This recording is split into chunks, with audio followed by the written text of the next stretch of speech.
ଯେଉଁ ସମୟରେ ପଥୋତ୍ସବ ପାଇଁ ଜନପଥ ଗହଳି ଥିଲା ଆଉ ସେହି ସମୟରେ ଲାଞ୍ଚ ଟଙ୍କା ନେବା ପାଇଁ ଯୋଜନା କରିଥିଲେ ଆଇଆଇସି ବାବୁ। ରାଜମହଲ ବ୍ରିଜ ତଳେ ଏ ସ୍କୁଟିରେ ଯାଇଥିଲେ ଆଉ ମଦ ବ୍ୟବସାୟୀଙ୍କ ଠାରୁ 40,000 ଟଙ୍କା ଲାଞ୍ଚ ନେଉଥିଲେ। ପୂର୍ବରୁ ଯୋଜନା ମୁତାବକ ଭିଜିଲାନ୍ସ ସେ ସ୍ଥାନରେ ଛପି ରହିଥିଲା ଆଉ ଯେତେବେଳେ ବିଜୟ ବାବୁ ଟଙ୍କା ଲାଞ୍ଚ ନେଉଥିଲେ ସିଧାସଳଖ ମାଡ଼ି ବସିଥିଲେ। ରେଡ୍ ହ୍ୟାଣ୍ଡ ଜବତ ହୋଇଥିଲା 40,000 ଟଙ୍କା। ଆଉ ଯେତେବେଳେ ତାଙ୍କ ଘରେ ଚଢ଼ାଉ କରାଗଲା ସେତେବେଳେ ଘର ଭିତରୁ ଜବତ ହେଲା 5 ଲକ୍ଷ ଟଙ୍କା ସହ ପୁଳା ପୁଳା ସୁନା ଅଳଙ୍କାର। ଗୁରୁତ୍ୱପୂର୍ଣ୍ଣ କଥା ହେଉଛି କମିଶନରେଟ୍ ପୁଲିସରେ ଦୀର୍ଘ ବର୍ଷ ଧରି କାମ କରୁଥିଲେ ବାବୁ ବିଜୟ।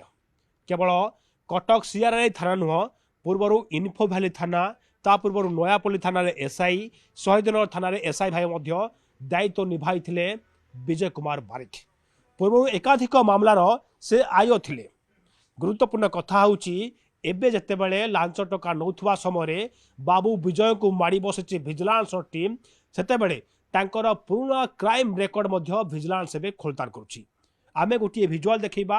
ତାଙ୍କର ସରକାରୀ କ୍ୱାର୍ଟର ସମ୍ମୁଖରେ ମାଳ ମାଳ ଗାଡ଼ି ଥୁଆ ହେଇଛି।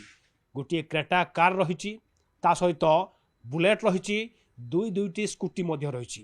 ଏଥିରୁ ଆପଣ ସ୍ପଷ୍ଟ ଭାବେ ଜାଣିପାରୁଥିବେ ଯେ ଜଣେ ସରକାରୀ ଚାକିରିଆ କିମ୍ବା ଜଣେ ଥାନାର ଅଧିକାରୀ କିଭଳି ଭାବରେ ଅଳ୍ପ ଦିନରେ କୋଟିପତି ହେଲେ। ନାମୀ ଦାମୀ ଗାଡ଼ି ସହିତ ରାଜଧାନୀର ଛାତି ଉପରେ ଥିବା ସରକାରୀ କ୍ୱାର୍ଟରରେ ସେ ଅୟସ କରୁଥିଲେ। ଗୁରୁତ୍ୱପୂର୍ଣ୍ଣ କଥା ହେଉଛି ପୂର୍ବରୁ ତାଙ୍କ ଅଧୀନରେ ଯେଉଁ ସବୁ ମାମଲା ଗୁଡ଼ିକ ଥିଲା କିମ୍ବା ଯେଉଁ ସବୁ ମାମଲା ଗୁଡ଼ିକର ସେ ଆୟ ଥିଲେ, ସେ ମାମଲା ଗୁଡ଼ିକରେ ସେ କିଭଳି ଭାବରେ ସମାଧାନ କରିଥିଲେ, ସେ ବାବଦରେ କିଛି ଟଙ୍କା କାରବାର କରିଥିଲେ କି ନାହିଁ, ଏ ତମାମ ଦିଗ ନେଇ ଏବେ ଭିଜିଲାନ୍ସ ଖୋଳତାଡ଼ ଆରମ୍ଭ କରୁଛି। ଅନ୍ୟପଟେ ବାବୁଙ୍କର ମଧ୍ୟ ଧୀରେ ଧୀରେ ସମ୍ପତ୍ତିର ମୂଲ୍ୟ ବଢ଼ୁଛି, ସମ୍ପତ୍ତି ଠାବ ହେଉଛି।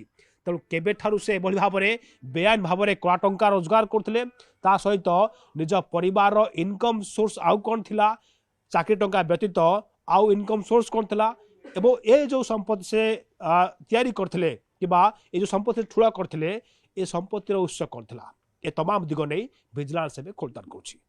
କାରଣ ପ୍ରଶ୍ନ ଆଶିଷ ଦାସଙ୍କ ସହ ଦୀପକ ସାମଲ, ନ୍ୟୁଜ୍ 18 ଓଡ଼ିଆ।